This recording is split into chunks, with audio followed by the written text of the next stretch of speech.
मैं उम्मीद करता हूं और चीफ जस्टिस से बल्कि कोर्ट से पूरी उम्मीद करता हूं कि मुसलमानों के हक़ में फ़ैसला आएगा। बहुत नाइंसाफ़ी हो रही है मुसलमानों के साथ। और एक सबसे बड़ी चीज़ है कि जो ये इन्होंने वक्फ में एक बहुत बुरा पॉइंट ये डाला है कि 22 जो मेंबर में से 10 तो मुसलमान होंगे, लेकिन 12 का इन्होंने नहीं बताया कि कौन मेंबर होंगे। हमें शुबहा ये है कि कपिल मिश्रा और योगी आदित्यनाथ जैसे लोगों को मेंबर ना बनाया जाए। मेरा यही सवाल है कि 22 मेंबर है तो 22 मुसलमान क्यों नहीं, 22 हमारी कम्युनिटी से क्यों नहीं? आप अपने लोगों को डाल देंगे और वो रोज़ जो धमकी दे रहे हैं, थ्रेट दे रहे हैं मुसलमानों को, क्या आप मेंबर बना रहे हैं? आप छीनना चाह रहे हैं और अडानी अंबानी को बेचना चाह रहे हैं। क्यों? क्योंकि आपको जलन है। मुसलमानों के पास जो बचा हुआ एक आखिरी जो दांव था वो भी आप चलना चाह रहे हैं। इस देश को आप गृह युद्ध में ढकेल रहे हैं और ये होगा नहीं। जब जेपीसी की मीटिंग चल रही थी उस दौरान उत्तर प्रदेश के मुख्यमंत्री ने सारे ज़िले के अधिकारियों को यह आदेश दे दिया था कि सारी जितनी वक्फ की ज़मीनें हैं, कब्रिस्तान है, खानकाहें हैं, जितनी मस्जिद मदरसे हैं, सबका जो है ब्यौरा निकालो। कहाँ पर क्या इलीगल लीगल कैसे क्या तरीका है वो किया। मैं चूँकि एक छोटा सा ज़िला है बहराइच उत्तर प्रदेश का रहने वाला हूँ, अलीगढ़ से पढ़ाई किया। बहराइच में वक्त की जेपीसी चलते हुए 15 से 17 मदरसे तब तक के लॉक कर दिया गया था। जिस दिन वक्त बिल पास हुआ उसके सुबह 7 बजे जा करके मदरसा बंद कर दिया गया, लॉक कर दिया गया। अभी कुछ भी फैसले ऐसे नहीं आए, लेकिन अब क्या है, अब डायरेक्ट थ्रेट जाए। कल को मेरी किसी भी मस्जिद को गिरा दिया जाएगा कि ये वक्त में नहीं आता, रजिस्टर्ड नहीं है, ये सरकारी ज़मीन पर बनी हुई। कल को किसी भी मदरसे को फिर बुलडोज कर दिया जाएगा, किसी खानकाह को कब्जा कर लिया जाएगा। हमारे यहाँ बहराइच ज़िले की जो सबसे बड़ी खानकाह है वो सैयद सालार मसूद गाजी रहमतुल्लाह अलैह, उसको लेकर के योगी आदित्यनाथ ने क्या थ्रेट दिया, उनको क्या नहीं बोला। उनका एक एएसपी बोल रहा है, पुलिस अधिकारी बोल रहे हैं, उनके नेता लोग बोल रहे हैं। और अगर उसको ये क्या कल को ये छीनने की कोशिश नहीं करेंगे, बल्कि उनके साथ इन्होंने कोशिश वो नोटिफिकेशन किया। एसडीएम वहाँ पर जा करके कहा कागज़ दो, उस दरगाह का जो 1000 साल से वहाँ पर चल रहा है वो उसको मांगा जा रहा है कि कागज़ दो। कागज़ दिया गया, लेकिन अब ये विल पावर अब depend on the district magistrate कि ये तो सरकारी ज़मीन पर बनना है तो कल को वहाँ बुलडोज़र लेकर के पहुँच जाएंगे। तो ये दंगा भड़क रहेगा। ये चाहते हैं कि इस देश में गृह युद्ध हो, ये सरकार ये चाहती है। लेकिन मैं सुप्रीम कोर्ट से यही कोशिश करूँगा कि आप अब आस्था की बुनियाद पर नहीं, आप इंसाफ करिएगा बस। से वक्फ कानून बन चुका, सुप्रीम कोर्ट में आज सुनवाई होनी थी, लेकिन उससे पहले ही मंत्री सुप्रीम कोर्ट को ये कह रहे हैं कि अगर आपने सरकार के बनाए हुए कानून में हस्तक्षेप किया तो फिर सरकार भी ऐसा कुछ कर सकती है। कैसे देख रहे हैं आप इसको? भाजपा का जो एक रवैया है कि ये जो पूरा देश है, चाहे उसकी कोई भी एजेंसी हो, ऑर्गेनाइजेशन हो, कोर्ट हो, जस्टिस हो, उनको एक मजाक बना करके रख दिया है। वो एक तरीके से धमकी दे रहे हैं, चीफ जस्टिस ऑफ इंडिया को चैलेंज कर रहे हैं कि कोर्ट हस्तक्षेप नहीं करेगी। और यही लोग दुहाई देते हैं कि आप लोग कोर्ट के फैसले का मान रखेंगे। बाबरी मस्जिद के और राम मंदिर का जब फैसला होना था तो यही लोग कहते फिर रहे थे कि जो भी कोर्ट का फैसला होगा पूरी सरकार और पूरा देशवासी मानेंगे, और माना भी लोगों ने। अब वही किरण रिजिजू एज अ मिनिस्टर होकर के वो धमकी दे रहे हैं चीफ जस्टिस को। अब चूँकि बात ये है, ये स्टेक पर है चीफ जस्टिस के और सुप्रीम कोर्ट के और जजेस पे कि वो इस जो है धमकी को, इस बयान को, इस आर्डर को, ये आदेश को सरकार का आदेश मान करके वो क्या एक्शन लेते हैं। क्योंकि पूरे भारत का जो भारतवासी है, ख़ास करके मुस्लिम, जो वक्त को लेकर के इतना परेशान है, अंदर से समझ में नहीं आ रहा है मुसलमानों को कि अब क्या होगा। क्योंकि सरकार का जो रवैया है वो बिल्कुल क्लियर है कि मुसलमानों को हम बहुत अच्छे तरीके से, हर तरीके से ठीक कर देंगे। अब सबका भरोसा सुप्रीम कोर्ट पे है, आखिरी भरोसा। सुप्रीम कोर्ट चाहेगा तो हमारी ज़मीनों को सरकार को दे देगा और वो अडानी और अंबानी को बेच देंगे। लेकिन गृह मंत्री अमित शाह कह रहे हैं कानून तो सदन ने बनाया है, मानना पड़ेगा सबको। बिल्कुल, बस सदन का तो फैसला होता ही है, लेकिन सुप्रीम कोर्ट तो सर्वे सर्वा है। सुप्रीम कोर्ट के पास बहुत सारी पावर हैं, वो एब्सोल्यूट पावर अलग होती है जो वो अगर वो फैसला दे करके चाहे तो कभी भी नल एंड वाइड भी कर सकती है, कभी कभी कुछ चीज़ों में उसमें चेंजेस कर सकती है। जैसे इन्होंने वक्फ वायलेशन में, वक्फ रूल में एक पॉइंट डाला है कि हर ज़िले का जो ज़िला अधिकारी है वही मालिक होगा। अब इन्होंने एक बयान और उसमें दिया कि वक्फ का जो मालिक होगा डिस्ट्रिक्ट मजिस्ट्रेट, उसके पास एब्सोल्यूट पावर ये होगी कि वो किसी भी ज़मीन को ये कह देगा कि यह सरकारी है तो वह सरकारी मानी जाएगी। किसी को ज़मीन को कह देगा अगर ये वक्फ है तो वो उसके विल पर डिपेंड करता है। ये कौन सा होता है? ये कोई विल हो चल रहा है? वक्फ की ज़मीनों का एक कागज़ होता है, एक कानून होता है, उसको ज़मीन ज़माने से चली आ रही है। लोगों ने अल्लाह के नाम पर वक्फ कर दिया ज़मीन, अब उसका मालिक और जो है वो अल्लाह है, लेकिन उसके जो केयर टेकर हैं वो उसको देखभाल करिए, ताक़यामत तक चलती रहेगी वक्फ की ज़मीनें। उसको तो कल ही प्रधानमंत्री कह रहे थे कि अगर सही से इसका इस्तेमाल हुआ होता तो आज मुसलमान कहाँ पहुँचा होता, लेकिन पंक्चर बना रहा है मुसलमान। इसलिए हमने उनके हितों के लिए कानून लाया है। मोदी जी खुद अपनी बातों से झूठ बोलते हैं। वो बाहर तो सऊदी अरब जब जाते हैं, दुबई जाते हैं, कतर के एम्बेसडर्स और उनसे राजाओं किंग से मिलते हैं, तो वहाँ बताते हैं कि हमारे यहाँ अजीम प्रेमजी भी हैं, हमारे यहाँ APJ अब्दुल कलाम भी हैं, हमारे यहाँ जो है बहुत बड़े बड़े लोग हैं, नदीम तरीन और फ्रैंक इस्लाम जैसे लोग पैदा हुए हैं, हमारे बड़े बड़े लोग हैं। तो यानी कि आप कहीं यूसुफ अली लूलू का नाम फिर क्यों लेते हो? आप जाकर के बाहर क्यों बताते हो सिंबलिक? आप कहो ना कि हमारे यहाँ के जो मुस्लिम हैं, आप उनको जो है समझाइए और उनको आगे बढ़ाइए, आप लोग डोनेट करिए उनको, क्योंकि वो पंचर जोड़ते हैं। ये मजाक है एक सबसे बड़ी कम्युनिटी के साथ। भारत की जो मुस्लिम आबादी है वो दुनिया की दूसरी सबसे बड़ी आबादी मानी जाती है मुसलमानों की, इस देश में रह रही, और उसका एक तरीके से प्रधानमंत्री इतनी घटिया लैंग्वेज इस्तेमाल कर रहे हैं। ये सबसे बड़ी अफसोस की बात है कि एक तरफ कह रहे हैं वक्फ ये ज़मीन जो है मुसलमानों के लिए अच्छी के लिए हमने वक्फ का कानून बनाया है, और एक तरफ कह रहे हैं पंचर जोड़ने वाली। यानी कि आप उसी जो हम लोगों ने धीरे धीरे किसी तरह लड़ भिड़ करके 80 सालों में किसी तरह अपने सर्वाइवल के लिए आज लड़ाई लड़ते हुए एक स्टेज पर पहुंचे थे, तो मोदी जी वहीं पंचर जोड़ने वाले वक्त में लौटाना चाहते हैं। लेकिन वो कह रहे हैं कि जो कब्जा हुआ है ज़मीनों पर, अमीर मुसलमानों ने कब्जा किया, गरीबों को देना है, जो गरीब मुसलमान हैं, महिलाएं हैं। अरे गरीब, उनको गरीब तो बहुत सारे दिख रहे हैं, गरीबों के पास तो सबसे ज़्यादा सर्वाइवल के लिए अभी सवाल है, नौकरी का सवाल है, महंगाई का सवाल है, उस पर तो कोई बात नहीं कर रहे हैं और न उसको उत्थान कर रहे हैं। कितनी चीज़ें की ज़रूरत है इस मुल्क में, और आप ये चाहते हैं गरीब मुसलमानों की तो बड़ी आप हिमायत करते हैं। आप गरीब एक मुसलमान उठा करके आप वो नहीं बना सकते हैं, एक MP का टिकट नहीं दिया आज तक, आप एक मिनिस्टर नहीं बना पा रहे हैं, एक सिंबॉलिकली बना दीजिए। क्यों नहीं बना रहे हैं? क्यों? क्योंकि मालूम है कि हम सिर्फ इस नाम पर ही इलेक्शन में सत्ता में आए हैं, पावर में, मुसलमानों के नाम पर, उनके मस्जिदों को टारगेट करके, उनके मदरसों को टारगेट करके, उनके पहनावे पर टारगेट करके, उनके नाम पे टारगेट करके, उनके कारोबार पे टारगेट करके हम नाम पर जब सत्ता में आए हैं और हम ही ये कहें तो ये तो दोगले वाली बातें हो गई। कल फैजुल भाई सुप्रीम कोर्ट में सुनवाई है, क्या उम्मीद है आपको कोर्ट से? मैं उम्मीद करता हूँ, और चीफ जस्टिस से बल्कि कोर्ट से पूरी उम्मीद करता हूँ कि ये मुसलमानों के हक़ में फ़ैसला आएगा।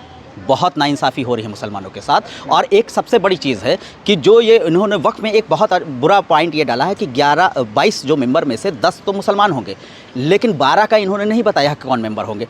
हमें शुभा ये है कि कपिल मिश्रा और योगी आदित्यनाथ जैसे लोगों को मेंबर ना बनाया जाए।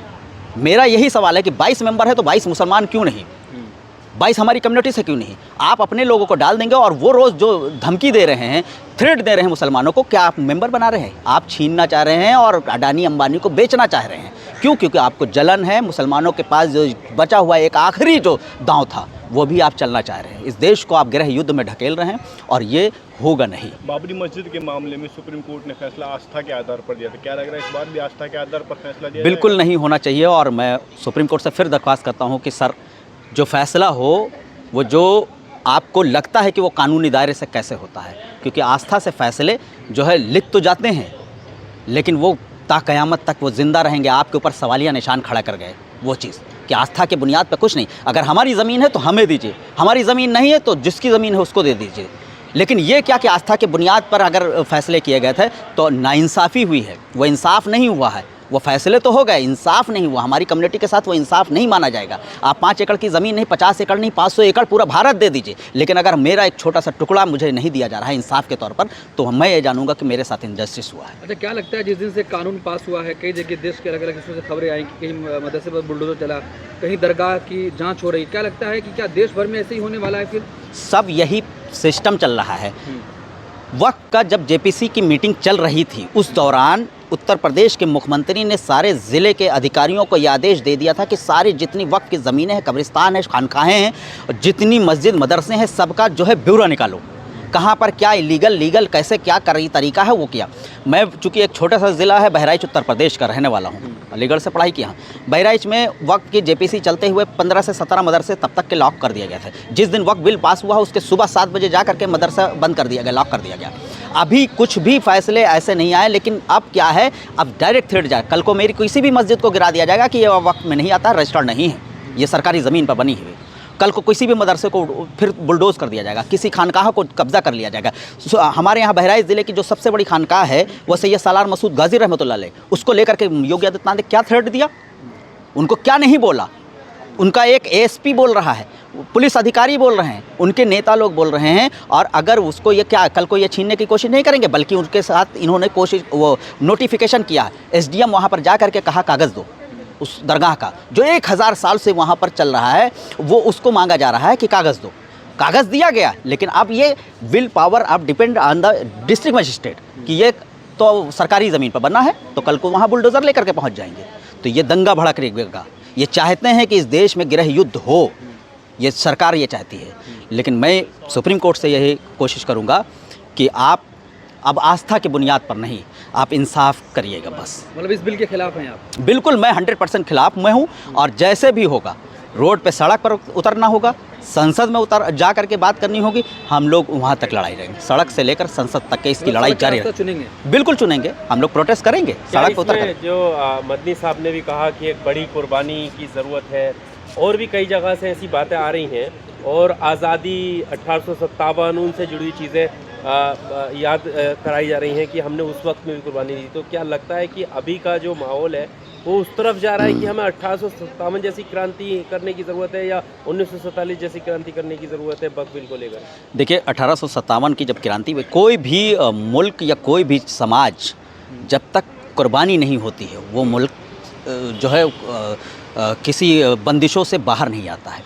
यह मुल्क बहुत मुश्किलों के दौर से गुज़र रहा था।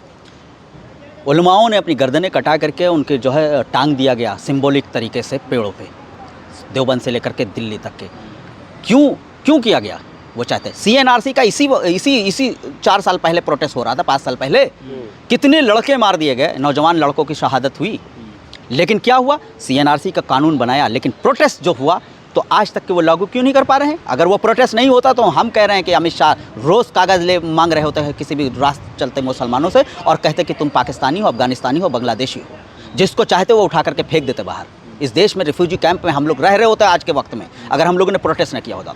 लेकिन जो लोग ये कह रहे हैं कि बिना प्रोटेस्ट के हम लोग इसको जीत लेंगे, नहीं होगा। वक्फ बिल को अगर वापस कराना है तो आपको सड़कों पर उतरना होगा, आपको लड़ना होगा। कुर्बानी कुछ भी हो, वो तो मरना है ही है, कैसे भी होगा। जो अभी आप कह रहे हैं उतरना होगा, लड़ना होगा, ये भड़काऊ बयानों में आता है। माहौल कैसा है? टेंस माहौल है उसमें, इस तरीके का कोई भी प्रोटेस्ट जो है, हम ये नहीं कह रहे हैं कि हम जा करके दंगा भड़काएंगे। हम सरकार से सवाल सड़क पर खड़े होकर के करेंगे, क्योंकि जो राइट विंग की मीडिया है वो हमारे फेस को तो हमारे घर पे बैठे हुए भी हमें निगेटिव दिखा रहा है, आतंकवादी दिखा रहा है। बाग बनाने की कोशिश की जा रही है, कह रहे हैं कि जलियांवाला बाग बना देंगे। ये तो भाजपा और सरकार खुद चाहती है कि जलियांवाला बाग बना दें, ये रोड पर उतरे और हम गोली चलवा दें। लेकिन बात यह है कि जब हम प्रोटेस्ट करेंगे, पीसफुली प्रोटेस्ट होगा, हम तकरीरें करेंगे, हम अपनी बातें रखेंगे, हम लोगों को बताएंगे, जो लोग नहीं जानते उनको समझाएंगे कि वक्त से नुकसानात क्या है। जो एक गरीब आदमी जो रिक्शा चला रहा है उसकी क्या ज़रूरत उससे पूरी हो सकती थी, वो पूरी होने के लिए सरकार ने आपकी ज़मीन, जो करोड़ों अरबों रुपया जिसकी कीमती ज़मीन है, वो अपने दोस्तों को बेचने की तैयारी में लगे हुए हैं, इस मुल्क से आपसे छीन करके आपका हक का। आपका जो बच्चों के स्कॉलरशिप है, बच्चों के लिए स्कूल है, मदरसे हैं, खानकाहें हैं, यूनिवर्सिटीज़ हैं, आपका एक जो बना हुआ एक तरीका था जो हमारे बुजुर्गों ने दे दिया था, वक्त करके गए हैं हमारे लोग के लिए, और वो मोदी जी उठा करके अडानी और अंबानी को देने के लिए तैयार। सरकार में बैठे लोग कह रहे हैं हिम्मत नहीं करिएगा सड़क पर निकलने ने, जलियांवाला बाग जैसा जो वाकया हुआ था वो हो के। क्या अंग्रेज़ों ने नहीं कहा था हमारे उलमाओं से कि सड़क पर निकलोगे तो मारेंगे, काट देंगे तुमको? तो क्या काटा? CNRC में भी यही थ्रेड हम लोग को मिला था। क्या हम लोग नहीं बैठे प्रोटेस्ट में? मारे नहीं गए, हमारे ऊपर मुकदमे नहीं लगे, हमारे दोस्त जेल में नहीं झेल रहे हैं, हमारे पास जो मुकदमे हमारे ऊपर हैं अभी तक के क्या ख़त्म हो गए हैं? हम लोग कोर्ट के चक्कर लगा रहे हैं, कोई दिक्कत नहीं है। देखिए, जो है लड़ करके, ये हम नहीं कह रहे हैं कि हम जंग लड़ रहे हैं, हम वो एक जो सिंबॉलिकली जंग होती है, एक तरीके से जो सरकार ये चाहती है, हम आइडियोलॉजिकल लड़ाई लड़ेंगे ज़रूर, इनसे बात करेंगे, इनके सामने खड़े होकर के, इनकी आंख में आंख डाल करके, इनके ऊपर उंगली दिखा करके इनसे बात करेंगे। इनसे डरने वाले हम क़यामत तक नहीं हैं। तो अभी तक मुसलमान सड़कों पे नहीं आया, क्या डर गया है? नहीं, बिल्कुल नहीं डरा है। मुसलमान जो अपने जो जैसे all India Muslim personal law board है, जो बुज़ुर्ग हैं हमारे, जो उनके फ़ैसले का इंतज़ार कर रहा है। और मैं फिर कह रहा हूँ सरकार से, ये हमारे वो बुज़ुर्ग हैं, अगर वो चाह लेंगे, जिस दिन एक आदमी बिना खाए पिए सब कुछ छोड़ करके सड़क पर आ जाएगा, फिर आप नहीं संभाल पाइएगा।